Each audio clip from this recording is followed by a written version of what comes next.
സ്നേഹമുള്ളവരെ, നമ്മൾ ശ്രദ്ധിച്ച് കേൾക്കണം. ദൈവമായ കർത്താവ് പ്രാർത്ഥിക്കുന്ന ഒരു സമൂഹത്തെയാണ് ഇവിടെ എത്തിക്കുന്നത്. ആത്മീയമായി വളരാൻ ആഗ്രഹിക്കുന്ന ഒരു സമൂഹത്തെയാണ്. നമ്മുടെ ജീവിതത്തിൽ നമുക്കൊന്നും കിട്ടിയില്ലെങ്കിലും കർത്താവിനെ അറിയുന്ന ഒരു സന്തോഷം, ഒരു ആനന്ദം, അത് നമുക്ക് വേണം.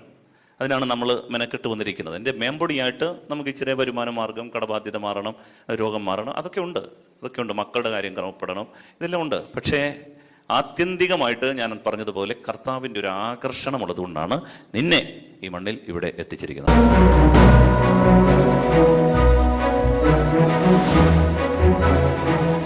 ഹല്ലേലൂയ, ഹല്ലേലൂയ, ഹല്ലേലൂയ, ഹല്ലേലൂയ. അത് കർത്താവ് നമ്മുടെ ആത്മാവിൽ ക്രിയ ചെയ്യാൻ ആഗ്രഹിക്കുന്നു. ഒരാത്മാവ് ലോകത്തെക്കാളും വലുതാണ്. അതുകൊണ്ടാണ് ഈശോ പറഞ്ഞത്, ലോകം മുഴുവനും നേടിയാലും നിന്റെ ഒരാത്മാവ്, ഒരു കിയോ എന്നിരിക്കുന്ന ആത്മാവ്, ഇത് നശിച്ചു പോയാൽ അതിൻ്റെ വില ഈ ലോകം, ഈ പ്രപഞ്ചത്തെക്കാളും വലുതാണ്. അതുകൊണ്ടാണ് ഈ പ്രപഞ്ചത്തെക്കാൾ വലുതായ ആത്മാവിൽ പണി ചെയ്യാൻ, വേല ചെയ്യാൻ ദൈവം ഇത്രയും സ്ട്രെയിൻ എടുക്കുന്നത്. ആ ആത്മാവിൽ അതിൻ്റെ ആഴങ്ങൾ വളരെ വലുതാണ്. അതുകൊണ്ടാണ് ഈ ആത്മീയ മണ്ഡലത്തിൽ വർക്ക് ചെയ്യാൻ വേണ്ടി ഈ പ്രായത്തിലും റമ്പാച്ചൻ 76 കഴിഞ്ഞിട്ടും ഇപ്പോഴും ഈ ആത്മീയ മണ്ഡലത്തിൻ്റെ അടരുകളെ അന്വേഷിച്ചുകൊണ്ടേയിരിക്കുകയാണ്, അതിൽ പ്രവർത്തിച്ചുകൊണ്ടേയിരിക്കുകയാണ്. ഹല്ലേലൂയ. നമ്മൾ കാണാത്തൊരു അദൃശ്യ ലോകമുണ്ട്. സംശയമുണ്ടോ? സംശയമുണ്ടെങ്കിൽ ഇങ്ങനെ ചിന്തിച്ചാൽ മതി. ഇന്ന് മുതൽ ബാക്കി വരുന്ന 25 ദിവസം നോമ്പിൽ ഞാൻ ഇനിയും ഒരു നേരം ഭക്ഷണം കഴിക്കത്തില്ല, ഉപവസിച്ച് പ്രാർത്ഥിക്കാൻ തീരുമാനിച്ചെന്ന് ഒരു തീരുമാനം എടുത്താൽ മതി. അന്നേരം മനസ്സിലാകും ആത്മീയ മണ്ഡലം ഉണ്ടോ ഇല്ലെന്ന്. ഹല്ലേലൂയ. സ്വരമേറ്റി പറ ഹല്ലേലൂയ, ഹല്ലേലൂയ.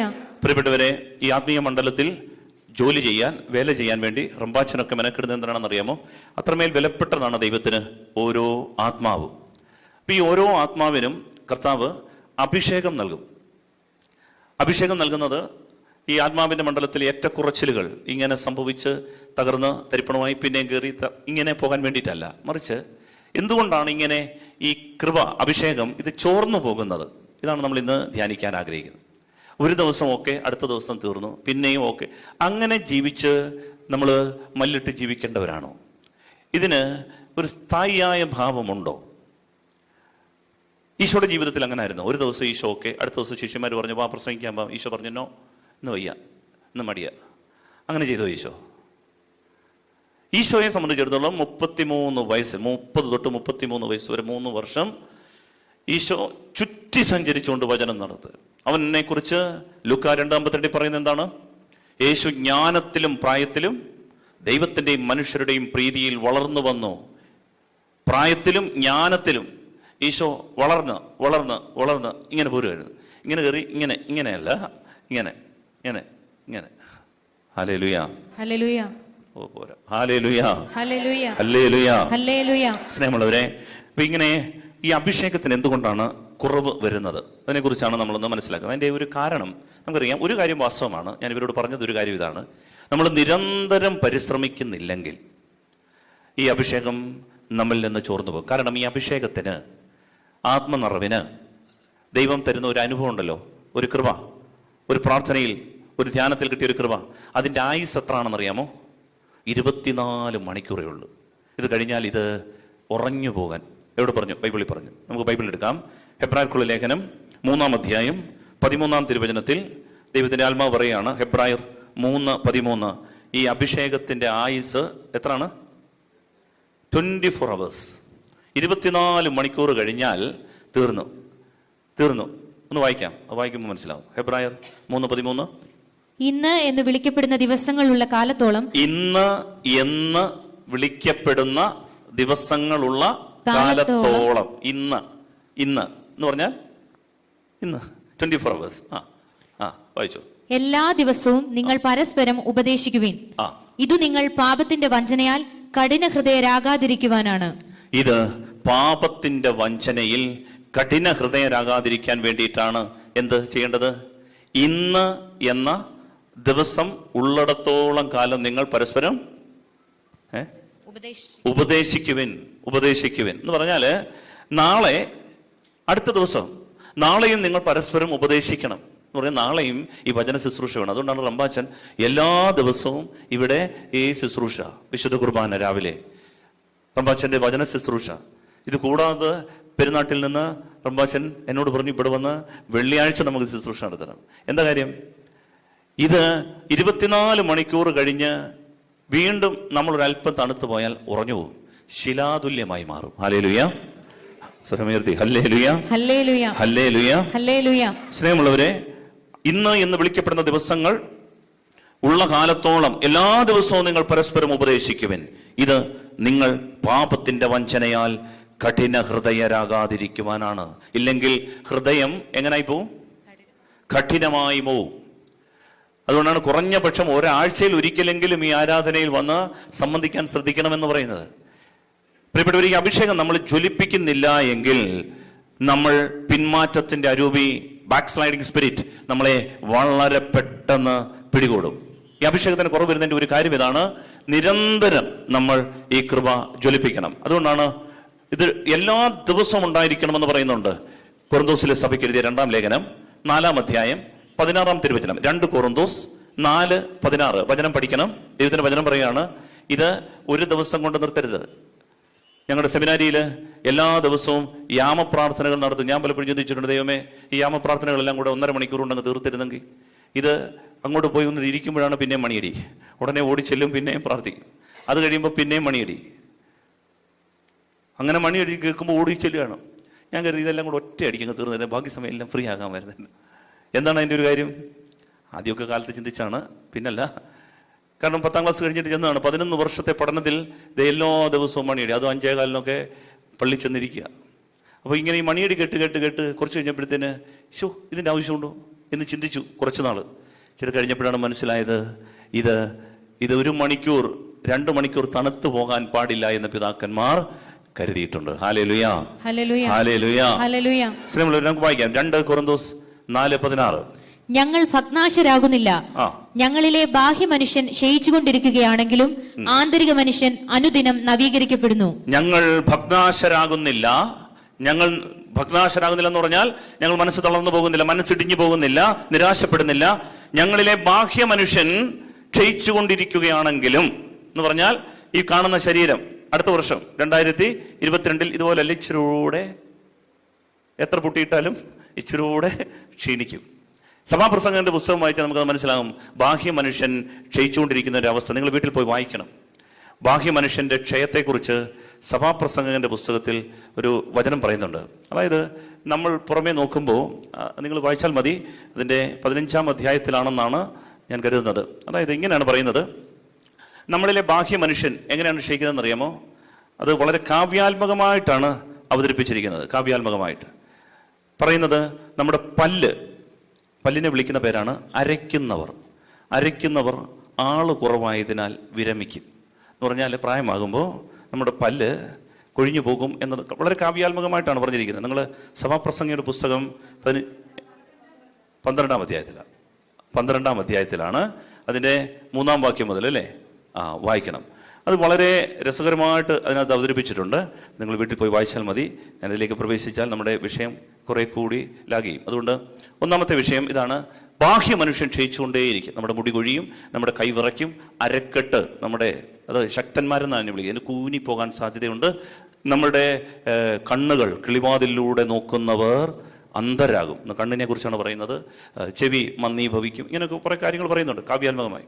അതായത് നമ്മളെല്ലാവരും പ്രായമാകുമ്പോൾ ഒരുമാതിരി എല്ലാവരും ഇങ്ങനെ ജരാനര ബാധിച്ചിരിക്കും.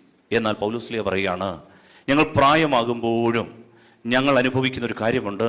ഞങ്ങളുടെ മനസ്സ്, ആന്തരിക മനുഷ്യൻ വളരെ ശക്തി ആർജിക്കും.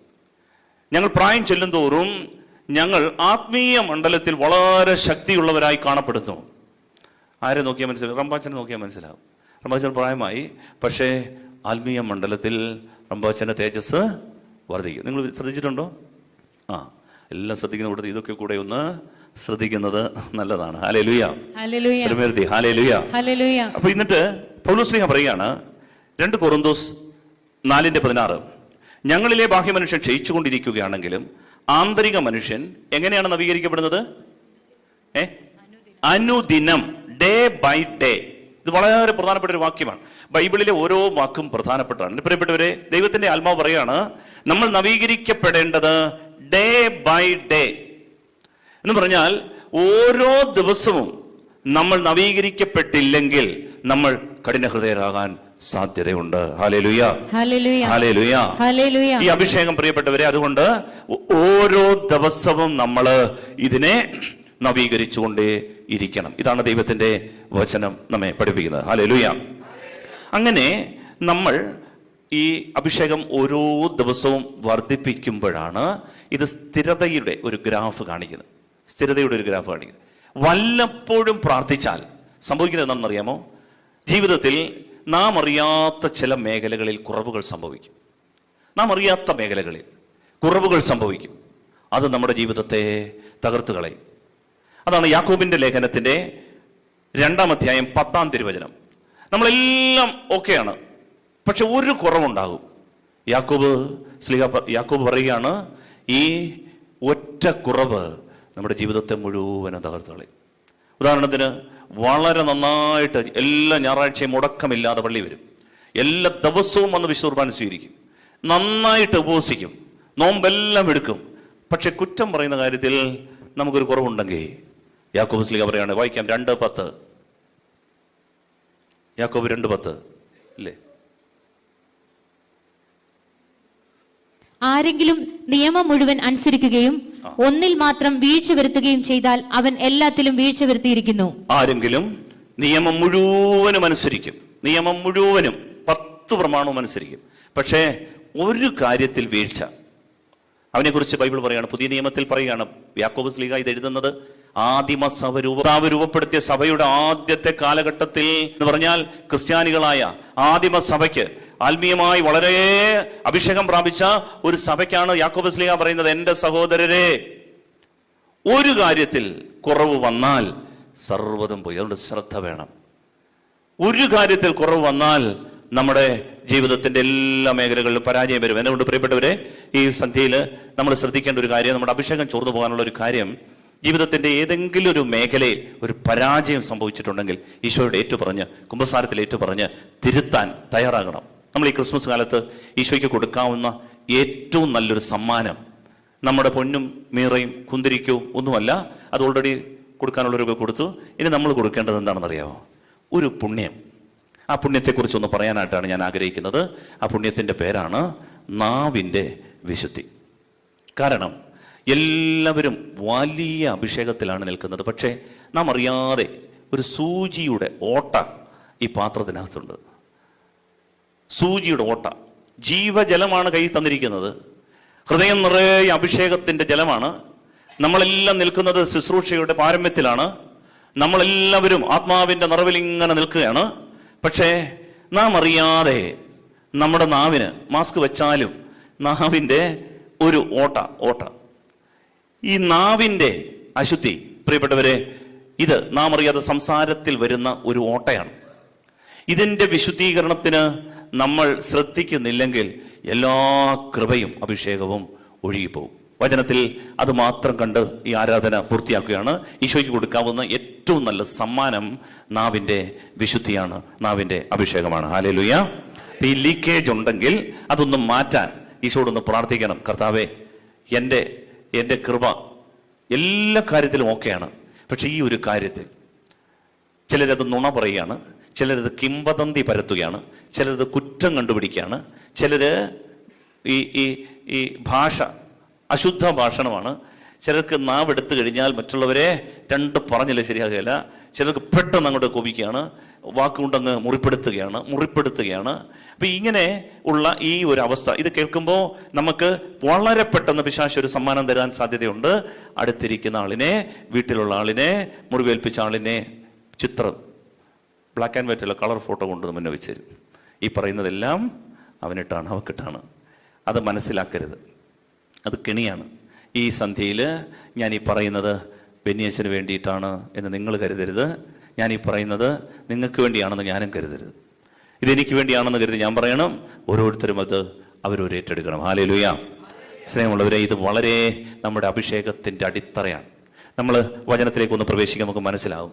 പലരും പറയാറുണ്ട്, എൻ്റെ അച്ഛൻ ഇതൊന്നും പറയാൻ അറിയത്തില്ല, ഞാൻ അനുഭവിക്കുന്ന ദുരിതം എന്നെ പിടിച്ചിട്ടങ്ങ് എന്നെ അങ്ങ് ഞെരുക്കുകയാണ് വെച്ചാൽ, അറിയാതെ അങ്ങ് പറഞ്ഞു പോവച്ചാ. സ്നേഹമുള്ളവരെ, നമ്മൾ അറിയാതെ അങ്ങ് പറയുന്നതിൻ്റെ കാര്യം എന്താണെന്നറിയാം? ഒരു ഉദാഹരണം പറഞ്ഞാൽ മനസ്സിലാവും. നമ്മൾ ഈ മേശപ്പുറത്ത്, നമസ്കാരം മേശ ഒരു പേരെ ഇവിടെ, നമ്മളൊരു മേശയിൽ ഒരു ഓറഞ്ച് ജ്യൂസ് ഒരു ജാറിനകത്ത് ഇങ്ങനെ വെച്ചിരിക്കുകയാണ്. ഈ ഓറഞ്ച് ജ്യൂസ് ഒരാൾ വന്നിട്ട് എടുത്തിങ്ങനെ ഉയർത്തി നോക്കി, തലതിരിച്ച് വെച്ച് ഇങ്ങനെ വെച്ച് കുലുക്കി, പിന്നെ 2 കറക്ക് കറക്കി, പിന്നെ ഒരു കറക്കും കൂടെ കറക്കി, എന്നിട്ടൊരു ഗ്ലാസ്സിലേക്ക് ഒഴിച്ച്. ആ ജ്യൂസ് നാരങ്ങ വെള്ളം പോലെ ഇരിക്കുമോ? അതെങ്ങനെ ഇരിക്കും? എടുക്കളെ അതെങ്ങനെ ഇരിക്കും? ഓറഞ്ച് ജ്യൂസായിട്ട് തന്നെ ഇരിക്കും, അവനറിയാം. ഒരാൾ നമ്മളെ ഇട്ട് ഷെയ്ക്ക് ചെയ്ത് കുലുക്കി ഞെരുക്കി ഇടിച്ച് പിഴിഞ്ഞ് എന്നിട്ടും നമ്മുടെ ഉള്ളിൽ ഈ മധുരമാണെങ്കിൽ, പ്രിയപ്പെട്ടവർ, നമ്മുടെ കണ്ടീഷൻ ഓഫ് ദ ഹാർട്ട്, നമ്മുടെ ഹൃദയത്തിൻ്റെ അവസ്ഥ വളരെ ശുദ്ധമാണ്. ഈശോ അതുകൊണ്ടാണ് പറഞ്ഞത്, ഹൃദയത്തിൻ്റെ തികവിൽ നിന്നാണ് എന്ത് സംസാരിക്കുന്നേ? അധരം, നാവ് സംസാരിക്കുന്നത്. പലരും പറയും, എന്നെ ഇട്ട് ഞെരുക്കിയിട്ടാണ് ചെയ്തു വന്നത്, ഇല്ലെങ്കിൽ ഞാനിതൊന്നും പറയത്തില്ല. എന്നെ ഇട്ട് കഷ്ടപ്പെടുത്തിയിട്ടാണ് ഞാനിത് പറഞ്ഞു പോയത്. സ്നേഹമുള്ളവർ, എത്ര ഇട്ട് കുലുക്കിയാലും എത്ര ഇട്ട് ഞെരുക്കിയാലും നമ്മുടെ ഉള്ളിൽ നിന്ന് നല്ലത് വരണമെന്നാണ് ദൈവം ആഗ്രഹിക്കുന്നത്. കാരണം എന്താണെന്നറിയാമോ? ഈ നാവിലൂടെയാണ് നമ്മുടെ എല്ലാ അഭിഷേകവും ഒഴുകിപ്പോകാൻ സാധ്യതയുള്ളത്. ഈ നാവിലാണ് ഓട്ട വരാൻ, ലീക്കേജ് വരാൻ സാധ്യതയുള്ളത്. ഹല്ലേലൂയ. സ്വരമെഴുതി ഹല്ലേലൂയ. ഹല്ലേലൂയ. സ്നേഹത്തോട് പറഞ്ഞേ ഹല്ലേലൂയ. ഹല്ലേലൂയ. അതുകൊണ്ട് നമ്മൾ ഒരു വചനം പഠിക്കുകയാണ് ദൈവത്തിന്റെ സന്നിധിയിൽ.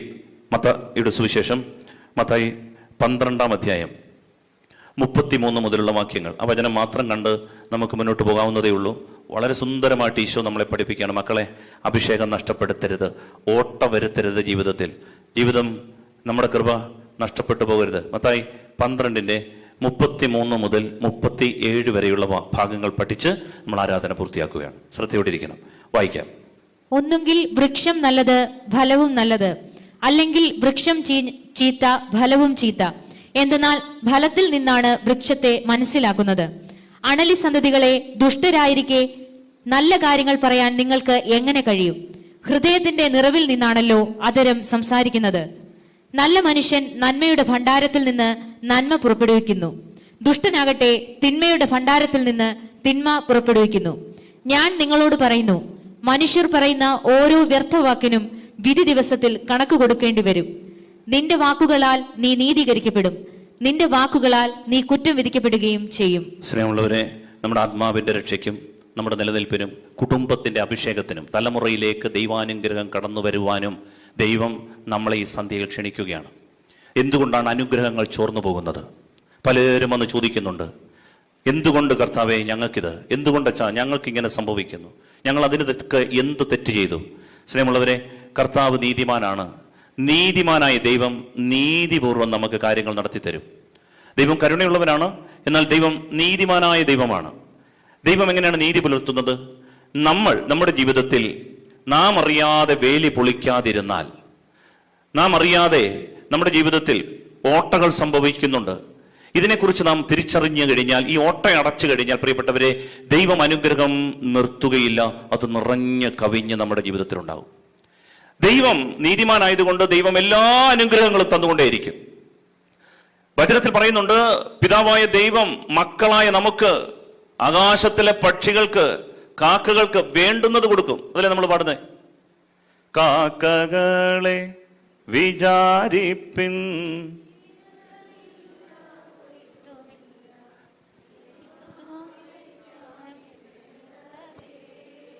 പല അമ്മച്ചിമാരും മരിച്ചു പോയതുകൊണ്ട് ഈ പാട്ടെല്ലാം മറന്നുപോയെന്നാണ് തോന്നുന്നത്.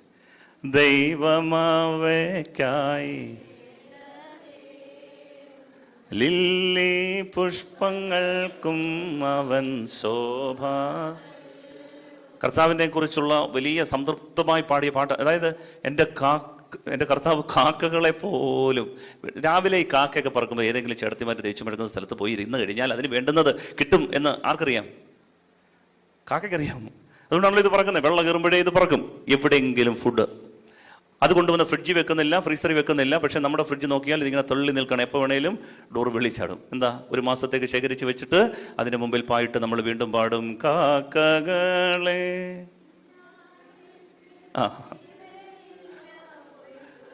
നമ്മൾ പിന്നെയും പാടിക്കൊണ്ടേയിരിക്കും. കാരണം പക്ഷേ ഈ കാക്കകൾക്ക് അറിയാം അതിൻ്റെ ഉടയവൻ വേണ്ടുന്നത് എന്താണെന്ന് കൊടുക്കുക. അപ്പം ദൈവത്തിന് നമ്മൾക്ക് സമൃദ്ധമായിട്ട് വേണ്ടുന്നത് എല്ലാം നൽകാൻ കഴിവുള്ളവനാണ് എന്ന് ദൈവത്തിനറിയാം. ഈ ദൈവം ഈ വചനം തന്നിട്ട് നമ്മളോട് പറയുകയാണ്, ദൈവത്തിൻ്റെ അനുഗ്രഹങ്ങൾ എല്ലാം എൻ്റെ മക്കൾക്ക് ഞാൻ കൊടുക്കും. കാക്കകളെ ഞാൻ ഇത്ര നോക്കുമെങ്കിൽ ലില്ലി പുഷ്പങ്ങൾക്ക് വേണ്ടത് കൊടുക്കും. സോളമൻ പോലും തൻ്റെ സർവ്വമഹത്വത്തിലും ഇവയിൽ ഒന്നിനെ പോലെ അലങ്കൃതനായിരുന്നില്ല എന്നാണ്. ഓരോ വയൽപ്പൂവിനെ നോക്കി ദൈവം പറയും, ഈശോ പറയുന്നത്, എൻ്റെ അപ്പ അതിലും സമൃദ്ധമായിട്ട് നിങ്ങൾക്ക് തരും.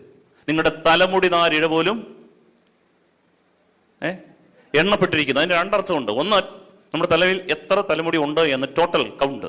രാവിലെ തലയണ കിടക്കുന്നത് 2 എണ്ണം 3 എണ്ണം, അത് കുറച്ചാലും പിന്നെയും ബാക്കി ബാലൻസ് എത്ര ഉണ്ട് എന്ന് ആർക്കറിയാം? കർത്താവിനറിയാം. രണ്ടാമത്തെ ഒരു അർത്ഥമുണ്ട്. എന്താണെന്നറിയാമോ? ഞാൻ ഇപ്പം പിടിച്ച തലമുടി ഇത് എത്രാമത്തെ തലമുടിയാണെന്ന് എൻ്റെ അപ്പായിക്കറിയാം. ഇത് എത്രാമത്തെ തലമുടിയാണെന്ന് എൻ്റെ അപ്പായിക്കറിയാം. അങ്ങനെ അർത്ഥമുണ്ട് ഇതിന്. സ്നേഹമുള്ളവരെ, അത്രമേൽ എനിക്ക് വേണ്ടുന്നതെല്ലാം എൻ്റെ ദൈവം തരും. ഇനി ശ്രദ്ധിച്ച് കേൾക്കണം. ഇതെല്ലാം എനിക്ക് തരുമെന്ന് പ്രോമിസാണ്, വാഗ്ദാനമാണ്. എന്നിട്ടും എന്തുകൊണ്ടാണ് എൻ്റെ ദൈവമേ എൻ്റെ കയ്യിൽ നിന്ന് ഈ അനുഗ്രഹം ചോർന്നു പോകുന്നത്?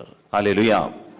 ഇത്രമേൽ ദൈവം എന്നെ അനുഗ്രഹിച്ചിട്ടും എന്തുകൊണ്ടാണ് എൻ്റെ കയ്യിൽ നിന്ന്, എൻ്റെ വിരലുകൾക്കിടയിലൂടെ ഈ കൃപകൾ, ഈ അഭിഷേകമെല്ലാം ചോർന്നു പോകുന്നത്? രാവിലെ എഴുന്നേൽക്കുമ്പോ ഓട്ടോ വീണ പെട്രോൾ ടാങ്ക് കണക്കെ രാവിലെ നോക്കുമ്പോൾ പെട്രോൾ ഇല്ല, വണ്ടി ഓടണില്ല, എവിടെയോ ലീക്കേജ്. ബൈബിൾ പറയുന്നു അതിന്റെ കാരണം, എൻ്റെ പ്രിയപ്പെട്ടവരെ, എന്താണെന്നറിയാമോ? നാവിലൂടെയാണ് ഇത് ഒഴുകി പോകാൻ സാധ്യത. ഹല്ലേലൂയ. അതിനാൽ നാവിനെ നമ്മളൊന്ന് ശ്രദ്ധിക്കണം. എന്നിട്ട് മത്തായി ശ്ലീഹയുടെ സുവിശേഷത്തിലെ 12:33 പറയുകയാണ്, ഒന്നുകിൽ വൃക്ഷം നല്ലത്, ഫലവും നല്ലത്, അല്ലെങ്കിൽ വൃക്ഷം ചീത്ത, ഫലവും ചീത്ത.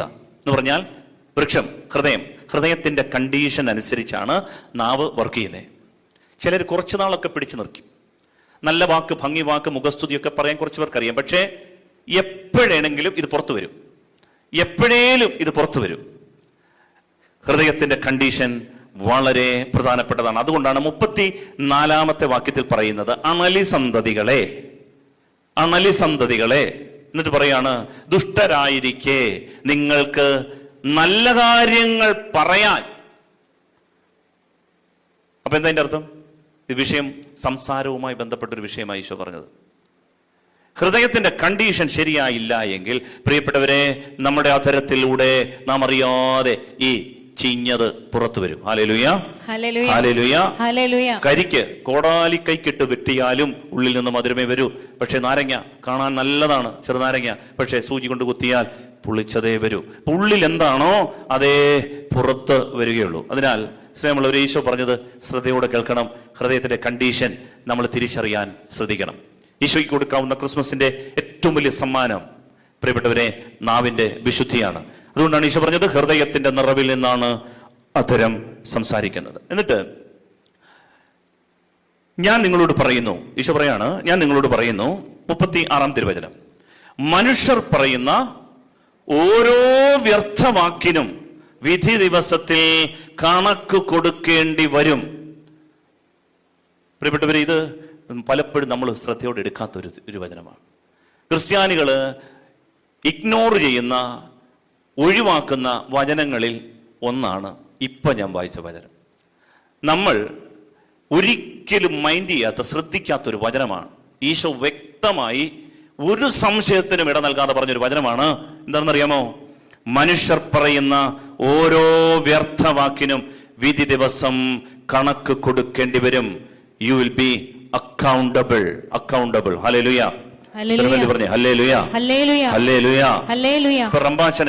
റംബാച്ചൻ ഒരു പ്രധാനപ്പെട്ട ഒരു 2 ലക്ഷം രൂപ എന്നെ ഏൽപ്പിച്ചെന്ന് വെച്ചു. ഏൽപ്പിച്ചിട്ട് പറയാണ്, അച്ഛനെ ഒന്നുമില്ല. റംബാച്ചൻ എന്നെ ഏൽപ്പിച്ചിട്ട് എന്നോട് പറയാണ്, അച്ഛൻ ഇത് കൊണ്ടുപോയി ഇന്ന സ്ഥലത്ത് ഇന്ന കാര്യത്തിന് വേണ്ടി കൊടുക്കണം. ഞാൻ ഇവിടുന്ന് ഡൽഹിക്ക് കൊണ്ടുപോകണമെന്ന് വെച്ചാൽ 2 ദിവസം യാത്രയൊക്കെ ചെയ്തു പോവാൻ. എനിക്ക് ഈ പൈസ കയ്യിലിരിക്കുമ്പോൾ ഉറക്കമില്ല. എന്താണെന്നറിയാമോ? ഞാൻ അവിടെ ചെന്ന് ഈ ആളിനെ ഇത് ഏൽപ്പിച്ചു കഴിയുമ്പോൾ റംബാച്ചൻ വിളിക്കും, 2 ലക്ഷം രൂപ അവിടെ കിട്ടിയോ? അക്കൗണ്ടബിളാണ് ഞാൻ. എന്നെ റംബാച്ചൻ ഏൽപ്പിച്ചാൽ അത് കണക്ക് കൊടുക്കേണ്ട ഒരു കാര്യമാണ്. എനിക്ക് ഉറക്കമില്ല, ഉറങ്ങാൻ പറ്റില്ല, ഇതാരും മോഷ്ടിച്ചുകൊണ്ട് പോയാലോ. പ്രിയപ്പെട്ടവരെ, അത്രമേൽ പ്രധാനപ്പെട്ട ഒരു കാര്യമായിട്ടാണ് ഈശോ പറയുന്നത്. എന്താണെന്നറിയാമോ?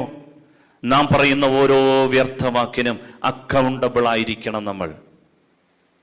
ഇത് കർത്താവ് പറയുമ്പോൾ വളരെ ഗൗരവത്തോടെ നമ്മൾ ഈ വചനത്തെ എടുക്കണം. കർത്താവ് നമ്മിൽ നിന്നത് ആഗ്രഹിക്കുന്നുണ്ട്. ഹല്ലേലൂയ. ഹല്ലേലൂയ. ഹല്ലേലൂയ. ഹല്ലേലൂയ. വിധി ദിവസത്തിൽ കണക്ക് കൊടുക്കേണ്ടി വരും. കർത്താവ് നമ്മളെ വിളിച്ചു നിർത്തിയിട്ട് ന്യായപീഠത്തിന്റെ മുൻപിൽ വെച്ചിട്ട് പറയും, നീ അന്ന് പറഞ്ഞ വചനമുണ്ടല്ലോ, 2 ദിവസം കഴിഞ്ഞ് നമ്മൾ മറന്നുപോകും. പക്ഷേ കർത്താവ് പറയും, ദേ ഈ പറഞ്ഞ വചനമുണ്ടല്ലോ, നീ എന്തിനാ അത് പറഞ്ഞേ? ജനലക്ഷങ്ങളുടെ മുൻപിൽ, കോടിക്കണക്കിന് ആളുകളുടെ മുൻപിൽ ഞാൻ പറയേണ്ടി വരും, എന്തിനാ ഞാനത് പറഞ്ഞേ? പ്രിയപ്പെട്ടവരെ, അത്രമേൽ കണക്ക് ഞാൻ കൊടുക്കേണ്ടി വരുമെന്ന് പറഞ്ഞിരിക്കുന്നത് മംഗളത്തിലോ മനോരമയിലോ അല്ല, ദൈവത്തിന്റെ വചനത്തിലാണ്, തിരുവചനത്തിലാണ് പറഞ്ഞു വെച്ചിരിക്കുന്നത്. മാറ്റമില്ലാത്ത ബൈബിളിൽ പറയാണ്, ഞാൻ കണക്ക് കൊടുക്കണം. കാരണം എന്താണ് ഇത്രമേൽ ഇത് ഗൗരവത്തോട് പറയാൻ കാര്യം? നിന്റെ മേൽ കർത്താവിന് അനേകം അഭിഷേകം നിറയ്ക്കാൻ ആഗ്രഹമുണ്ട്. പക്ഷേ രാവിലെ എഴുന്നേൽക്കുമ്പോ, ഒരാഴ്ച കഴിയുമ്പോ നിന്റെ കൃപ മുഴുവൻ, നീ കൂടിയ ധ്യാനത്തിന്റെ, നീ പ്രാർത്ഥിച്ചു കൂട്ടിയ അഭിഷേകം മുഴുവനും ചോർന്നു പോവുക. ഇത് പോകരുതെന്ന് ആഗ്രഹിക്കുന്ന സ്വർഗം പറയാണ്, മക്കളെ, അക്കൗണ്ടബിൾ ആണ്. കണക്ക് കൊടുക്കണം. അടുത്തത് വചനം പറയാണ്, നിന്റെ വാക്കുകളാൽ നീ നീതീകരിക്കപ്പെടും, നിന്റെ വാക്കുകളാൽ നീ കുറ്റം വിധിക്കപ്പെടുകയും ചെയ്യും. ഹല്ലേലൂയ. സ്നേഹമുള്ളവരെ, ഈശോ പറയുന്ന ഒരു വചനം ഇത് ഹൃദയത്തിൽ ഏറ്റെടുക്കണം. പഴയ നിയമത്തിൽ എന്താ പറഞ്ഞെന്നറിയാമോ? നിന്റെ പ്രവൃത്തികളാൽ നീ നീതീകരിക്കപ്പെടും, നിന്റെ പ്രവൃത്തികളാൽ നീ കുറ്റം വിധിക്കപ്പെടുകയും ചെയ്യും. പക്ഷേ ഇത് ന്യൂ ടെസ്റ്റമെന്റ് ആണ്, പുതിയ ഉടമ്പടിയാണ്.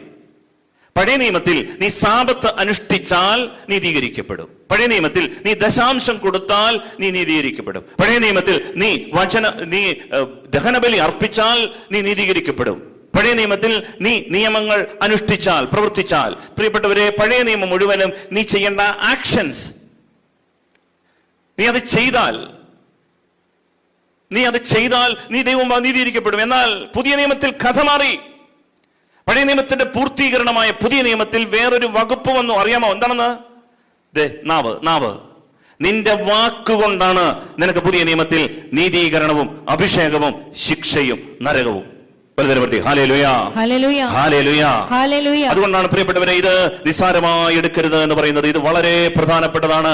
വാവിട്ട വാക്ക് പറയരുത്. നാവിന്റെ വിശുദ്ധി സൂക്ഷിക്കണം.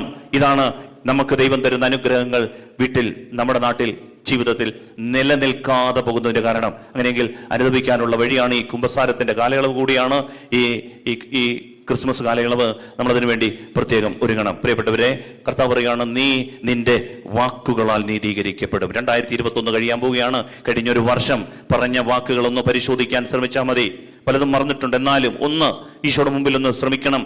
നിന്റെ കഴിഞ്ഞ ഒരു വർഷത്തെ വാക്കുകൊണ്ട് നീതീകരിക്കപ്പെടുമോ? നീ ന്യായപീഠത്തിന്റെ മുൻപിൽ നിൽക്കുമ്പോ, ദൈവം എന്റെ കുഞ്ഞ് വേണ്ട അഭിഷേകത്തോടെ നിൽക്കുന്നത് കണ്ടോ എന്ന് ദൈവത്തിന് പറയാൻ പറ്റുമോ? അതോ നിന്നെ ന്യായപീഠത്തിന്റെ മുൻപിൽ വെച്ച് നീ ലജ്ജിതനാകേണ്ടി വരുമോ? ഞാൻ ലജ്ജിതനാകേണ്ടി വരുമോ? പരിശോധിക്കണം. പ്രിയപ്പെട്ടവരെ, വാക്കുകളാലാണ് നീതീകരിക്കപ്പെടുക. പുതിയ നിയമത്തിന്റെ ശുശ്രൂഷ നാവിന്റെ ശുശ്രൂഷയാണ്. പുതിയ നിയമത്തിന്റെ എല്ലാ ശുശ്രൂഷ. അതുകൊണ്ടാണ് പെന്തക്കോസ്താ ദിനം സമാഗതമായപ്പോൾ, അത് നിങ്ങൾ വായിച്ചിട്ടുണ്ട്, അപ്പോസ്തല പ്രവർത്തനങ്ങൾ 2-ാം അധ്യായം 1 മുതലുള്ള വാക്യങ്ങൾ. അവരെല്ലാവരും ഒരുമിച്ച് കൂടിയിരിക്കുകയായിരുന്നു. പഴയ നിയമത്തിന്റെ ശുശ്രൂഷയല്ല, പുതിയ നിയമത്തിന്റെ ശുശ്രൂഷ. നമ്മൾ ഇപ്പോൾ ആയിരിക്കുന്ന ഈ ശുശ്രൂഷയുടെ പ്രത്യേകത എന്താണെന്ന് അറിയാമോ? വായിക്കാം. അപ്പോസ്തല പ്രവർത്തനങ്ങൾ 2-ാം അധ്യായം 1 മുതൽ 4 വരെ. പെന്തക്കോസ്താ ദിനം സമാഗതമായപ്പോൾ അവരെല്ലാവരും ഒരുമിച്ച് കൂടിയിരിക്കുകയായിരുന്നു. മാതാപിതാക്കളെ വിഷമിപ്പിച്ചവര്, നാവ് കൊണ്ട് ഭാര്യയെ വെറുത്തവര്, മറുത്തു പറഞ്ഞവര്, കുറ്റപ്പെടുത്തിയവര്, മാതാപിതാക്കളെ, മക്കളെ പഴി പറഞ്ഞവര്, അയൽക്കാരെ പഴി പറഞ്ഞവര്, വൈദികരെ കുറ്റം പറഞ്ഞവര്, മാധ്യമങ്ങളുടെ പക്ഷം ചേർന്ന് തിരുസഭയ്ക്ക് എതിര് പറഞ്ഞവര്, നാവ് കൊണ്ട് പ്രിയപ്പെട്ടവരെ കൃപ ചോർത്തിക്കളഞ്ഞവര്, എല്ലാവരും ഇത് ശ്രദ്ധിക്കണം. പുതിയ നിയമത്തിന്റെ ശുശ്രൂഷയിലേക്ക് കർത്താവ് നമ്മളെ ക്ഷണിക്കുന്നത് എങ്ങനെയാണെന്ന് വായിച്ചു കേൾക്കാം.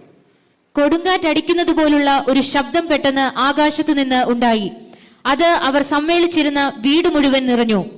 അഗ്നിജ്വാലകൾ പോലുള്ള നാവുകൾ തങ്ങൾ ഓരോരുത്തരുടെയും മേൽ വന്നു നിൽക്കുന്നതായി അവർ കണ്ടു. 2-ാം അധ്യായം 3-ാം വാക്യം പറയുകയാണ്, ഈ സമൂഹത്തിന്റെ മേൽ എത്ര പേരുണ്ടായിരുന്നു അറിയാമോ? പെന്തക്കോസ്താ ദിനം നമ്മൾ വായിക്കുന്നുണ്ട്. 1-ാം അധ്യായത്തിന്റെ 26-ലാണെന്ന് തോന്നുന്നു വായിക്കുന്നുണ്ട്. ഏകദേശം 120 പേരോളം ഒരു സമൂഹം. ഈ സമൂഹം പക്ഷേ നമ്മൾ വായിക്കുന്നുണ്ട് അപ്പോസ്തല പ്രവർത്തനങ്ങളില് 5-ാം അധ്യായത്തിൽ നമ്മൾ ഏകദേശം 500 പേരോളം അത് കൊറിന്തോസിലെ സഭയ്ക്ക് എഴുതിയ അല്ലെ 1 കൊറിന്തോസ് 15-ാം അധ്യായം 6-ാം തിരുവചനത്തിലാണ്. 1 കൊറിന്തോസ് 15-ാം അധ്യായം 6-ാം തിരുവചനത്തിൽ നമ്മൾ ശ്രദ്ധിക്കണം. ഏകദേശം 500 പേരോളം ആദിമ സഭയിൽ ആദ്യകാലത്ത് ഈശോയുടെ പ്രത്യക്ഷീകരണം, ഉയർത്തെഴുന്നേറ്റ ഈശോയെ കണ്ടവരാ. അതായത് പൗലോസ് ശ്ലീഹ പറയുന്ന ഒരു സാക്ഷ്യമാണ്. നമുക്കൊന്ന് വായിക്കാം. 1 കൊറിന്തോസ് 15-ാം അധ്യായം 6-ാം തിരുവചനം വായിക്കാം. അതിനുശേഷം ഒരുമിച്ച് 500-ലധികം സഹോദരർക്ക് പ്രത്യക്ഷനായി. അവരിൽ ഏതാനും പേർ മരിച്ചുപോയി, മിക്കവരും ഇന്നും ജീവിച്ചിരിപ്പുണ്ട്. ആണ് പെന്തക്കോസ്തായ്ക്ക് വേണ്ടി ഒരുങ്ങിയത്. വായിക്കുന്നുണ്ട് അപ്പോസ്തല പ്രവർത്തനങ്ങൾ 1-ാം അധ്യായത്തിൽ 120 പേര്. ബാക്കിയുള്ളവർ എവിടെ പോയി? അതുകൊണ്ടാണ് പ്രിയപ്പെട്ടവരെ ഞാൻ ഈ പറയുന്നത് വളരെ പ്രധാനപ്പെട്ട ഒരു കാര്യമാണ്. ആത്മാഭിഷേകം വളരെ പ്രധാനപ്പെട്ടതാണ്. അതെല്ലാവർക്കും പറഞ്ഞിട്ടില്ല. പള്ളിയിൽ ഒത്തിരി പേര് വരും.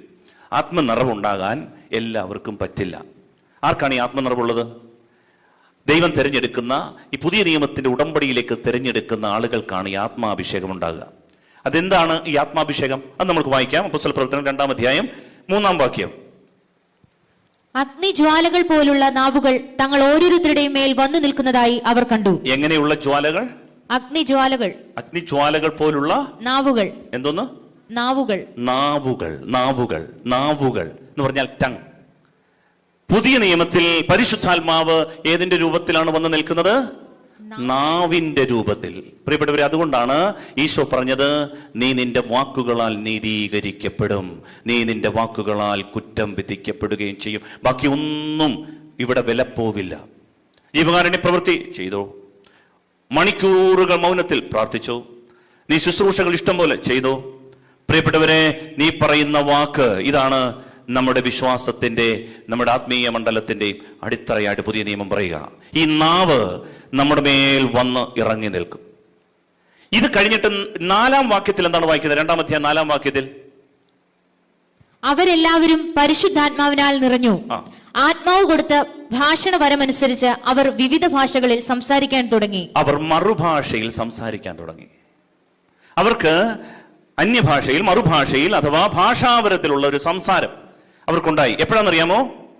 2-ാം അധ്യായം 3-ാം വാക്യം കഴിഞ്ഞിട്ട്. 2-ാം അധ്യായം 3-ാം വാക്യത്തിൽ എന്താ ചെയ്തതെന്നറിയാമോ? അവരുടെ മേൽ ഒരു നാവ് വന്നിറങ്ങി നിന്നു. The fire of tongue. ഈ നാവ് അവരുടെ നാവിനെ ഏറ്റെടുത്തു. എന്ന് വെച്ചാൽ അവരുടെ മാതൃഭാഷയെ, വീട്ടിൽ സംസാരിക്കുന്ന ഭാഷയെ, ഭാര്യയോട് സംസാരിക്കുന്ന ഭാഷയെ, പള്ളിയിൽ അല്ലാത്തപ്പോൾ സംസാരിക്കുന്ന ഭാഷയെ, കൂട്ടുകാരോട് രഹസ്യത്തിൽ പറയുന്ന ഭാഷയെ, ഒറ്റയ്ക്കിരിക്കുമ്പോൾ ചിലരോടുള്ള സല്ലാപത്തിന്റെ ഭാഷയെ പരിശുദ്ധാത്മാവ് അഗ്നി ഏറ്റെടുത്തു. പ്രിയപ്പെട്ടവരെ, എന്ന് അത് കഴിഞ്ഞപ്പോ അവർ മറുഭാഷയിൽ സംസാരിക്കാൻ തുടങ്ങി. സ്നേഹമുള്ളവരെ, ഇതാണ് പുതിയ നിയമത്തിൽ ഈശോ ആഗ്രഹിക്കുന്നത്. It controlled their tongues. അവരുടെ നാവിനെ ഈ അഗ്നി നിയന്ത്രിക്കാൻ തുടങ്ങി. പിന്നീടാണ് പ്രിയപ്പെട്ടവരെ മറുഭാഷ. ഈ മറുഭാഷ അഥവാ ഭാഷാപരം എന്ന് പറയുന്നത് എല്ലാവർക്കും വേണ്ടിയിട്ട് ഉള്ളതല്ല. നമുക്കറിയാം, അപ്പോസ്തല പ്രവർത്തനങ്ങളിൽ നമ്മളത് വായിക്കുന്നുണ്ട്. അപ്പോസ്തല പ്രവർത്തനങ്ങൾ കൊറിന്തോസിലെ സഭയ്ക്ക് എഴുതിയ ലേഖനം 1 കൊറിന്തോസ് 12-ാം അധ്യായം 30-ാം തിരുവചനത്തിൽ ഈ ഭാഷാപരത്തിൽ ഇപ്പൊ കുറച്ചു പേര് സംസാരിക്കുന്നില്ലെങ്കിലും കുഴപ്പമൊന്നുമില്ല. കുറച്ചു പേർക്കൊക്കെ ആ കൃപാവരം കിട്ടിയിട്ടുള്ളൂ. വായിക്കാം. 1 കൊറിന്തോസ് 12:30. എല്ലാവരും അത്ഭുത പ്രവർത്തകരോ? എല്ലാവർക്കും രോഗശാന്തിക്കുള്ള വരങ്ങളുണ്ടോ? ഇല്ല. എല്ലാവരും വിവിധ ഭാഷകളിൽ സംസാരിക്കുന്നുണ്ടോ? ഇല്ല. എന്ന് പറഞ്ഞാൽ എല്ലാവരും അത്ഭുത പ്രവർത്തകരാണോ? ഉത്തരം അല്ല. എല്ലാവരും അപ്പോസ്തലന്മാരാണോ? ഉത്തരം അല്ല. എല്ലാവർക്കും ഭാഷാപരമുണ്ടോ? ഉത്തരം ഇല്ല. അതായത് ഇത് എല്ലാവർക്കും ഇല്ല. അതുകൊണ്ട് ആർക്കെങ്കിലും ഭാഷാപരം കിട്ടാത്തതിൽ മനസാക്ഷിക്കടിയുടെ ഒന്നും ആവശ്യമില്ല. മറിച്ച് എല്ലാവർക്കും ഉള്ളൊരു അഭിഷേകം എന്താണെന്ന് അറിയാമോ? മാതൃഭാഷയിൽ ആത്മാവ് നിയന്ത്രിക്കുന്ന അഭിഷേകം. സാധാരണ ജീവിതത്തിൽ പ്രിയപ്പെട്ടവരെ, നാവിൽ ദൈവത്തിന്റെ ആത്മാവ് നിയന്ത്രിക്കാനുണ്ടെങ്കിൽ പ്രിയപ്പെട്ടവരെ, അതിന്റെ പേരാണ് അനുഗ്രഹങ്ങൾ ചോർന്നു പോകാത്ത അവസ്ഥ. ഇല്ലെങ്കിൽ ഓട്ട വീണ് ലീക്കേജ് വന്ന് എല്ലാ കൃപകളും നഷ്ടമാകുമെന്നാണ് ബൈബിൾ നമ്മെ പഠിപ്പിക്കുന്നത്. ഇത് ഭാഷാപരത്തിൽ സംസാരിക്കുന്നത് തനിക്ക് തന്നെ അഭിവൃദ്ധി ഉണ്ടാക്കാനാണെന്ന് 1 കൊറിന്തോസ് 14:4 പറയുന്നുണ്ട്. 1 കൊറിന്തോസ് 14:4 പറയും, ഈ ഭാഷ എന്തിനാണ്? നല്ലതാ. എന്തിന്? തനിക്ക് തന്നെ അഭിവൃദ്ധി ഉണ്ടാക്കാൻ. എന്ന് പറഞ്ഞാൽ നിരാശയിലായിരിക്കുന്ന, മനസ്സ് തളർന്നിരിക്കുന്ന ആളുകൾക്ക് ഈ സ്തുതിയുടെ മേലങ്കി ധരിക്കുന്നത് നല്ലതാണെന്ന് യെശയ്യായുടെ പുസ്തകം 61:3 പറയുന്നുണ്ട്. തളർന്ന മനസ്സിന് സ്തുതിയുടെ മേലങ്കി. ഇപ്പൊ ഭാഷാപരം എന്തിനാണ്? ചിലർക്ക് നിരാശയപ്പെട്ടിരുന്നാൽ, ചിലർക്ക് ഒരു ഉണർവില്ലാതെ പോയാൽ ദൈവത്തിന്റെ ഒരു ശക്തി കിട്ടാൻ ഭാഷാപരം നല്ലതാ. പക്ഷെ പ്രിയപ്പെട്ടവരെ, അതല്ല ഇവിടുത്തെ വിഷയം. ചിലർ നന്നായിട്ട് ഭാഷാപരത്തിൽ പ്രാർത്ഥിക്കും, പക്ഷെ വിഷയം അതല്ല. അനുഗ്രഹങ്ങൾ നിലനിൽക്കണമെങ്കിൽ നാം പറയുന്ന വാക്ക് രഹസ്യത്തിൽ, പ്രൈവറ്റ് ലൈഫിൽ നമ്മൾ ഉപയോഗിക്കുന്ന ചില വാക്കുകളുണ്ടല്ലോ എന്റെ പ്രിയപ്പെട്ടവരെ, അത് പരിശുദ്ധാത്മാവ് നിയന്ത്രണ മുറിക്കുള്ളിൽ ഒരു കെട്ട ഊർജം തളം കെട്ടും. നാം നാവിലൂടെ നൽകുന്ന ഈ സംസാരത്തിന്റെ ശക്തി പ്രിയപ്പെട്ടവരെ നമ്മുടെ പരിസരം, വരുമാനമാർഗം, എല്ലാ മേഖലകളിലും ഒരു കെട്ട ഊർജം, ഒരു നെഗറ്റീവ് എനർജിയെ കൊണ്ടുവരും. അതിനാൽ നമ്മുടെ കൃപകൾ മുഴുവനും ചോർന്നു പോകും. പിന്നെയും നമ്മൾ തളർന്നുവെന്ന് പ്രാർത്ഥിക്കും, കർത്താവേ അഭിഷേകമില്ലല്ലോ, എല്ലാ അനുഗ്രഹങ്ങളും ചോർന്നു പോയല്ലോ, വീട്ടിലെല്ലാം ഉണ്ട്, പക്ഷേ എന്തുകൊണ്ട് ഈ തടസ്സം? പിടിച്ചു നിൽക്കാൻ പറ്റാത്ത അവസ്ഥ. അതിന്റെ കാരണം ഇതാണ്. എഫേസ്യർ വായിക്കാം പ്രിയപ്പെട്ടവരെ, എഫേസ്യർ 5:16-17-18. ഇപ്പോൾ തിന്മയുടെ ദിനങ്ങളാണ്, നിങ്ങളുടെ സമയം പൂർണ്ണമായും പ്രയോജനപ്പെടുത്തുവിൻ. കർത്താവിന്റെ ആത്മാവ് പറയുകയാണ്, ഇപ്പോൾ തിന്മയുടെ ദിനമാണ്, നിങ്ങളുടെ സമയം പൂർണ്ണമായി പ്രയോജനപ്പെടുത്തണം. നിങ്ങൾ അയഞ്ഞു പോകരുത്. ഈ മേഖലയിൽ ശ്രദ്ധ വേണം. ഇത് പറയാൻ വേണ്ടിയിട്ടാണ് പൂർണ്ണമായി സമയം പ്രയോജനപ്പെടുത്തണം എന്ന് പറയാൻ കാര്യം ഈ നാവുമായി ബന്ധപ്പെട്ട വിഷയമാണ്. പറയാം. ഭോഷന്മാരാകാതെ കർത്താവിന്റെ അഭീഷ്ടം എന്തെന്ന് മനസ്സിലാക്കുവിൻ. നിങ്ങൾ വീഞ്ഞു കുടിച്ച് ഉന്മത്തരാകരുത്, അതിൽ ദുരാസക്തിയുണ്ട്, മറിച്ച് ആത്മാവിനാൽ പൂരിതരാകുവിൻ. നിങ്ങൾ ആത്മാവിനാൽ പൂരിതരാകുവിൻ. ആത്മാവിനാൽ പൂരിതരാകുവിൻ. വീഞ്ഞു കുടിക്കുക, അത് ഉന്മത്തരാകാനുള്ള ഒരു ശ്രമമാണ്. അങ്ങനെ വീഞ്ഞു കുടിച്ച് ഉന്മത്തരായി ജീവിതം തകർന്നു കളയരുത്. നിങ്ങൾ ആത്മാവിനാൽ പൂരിതരാകണം. എന്നിട്ട് പറയാണ്, സങ്കീർത്തനങ്ങളാലും ഗാനങ്ങളാലും ആത്മീയ ഗീതങ്ങളാലും പരസ്പരം സംഭാഷണം ചെയ്യുവിൻ. പ്രിയപ്പെട്ടവരെ, ദൈവത്തിന്റെ ഹിതം എന്താണെന്ന് അറിയാമോ?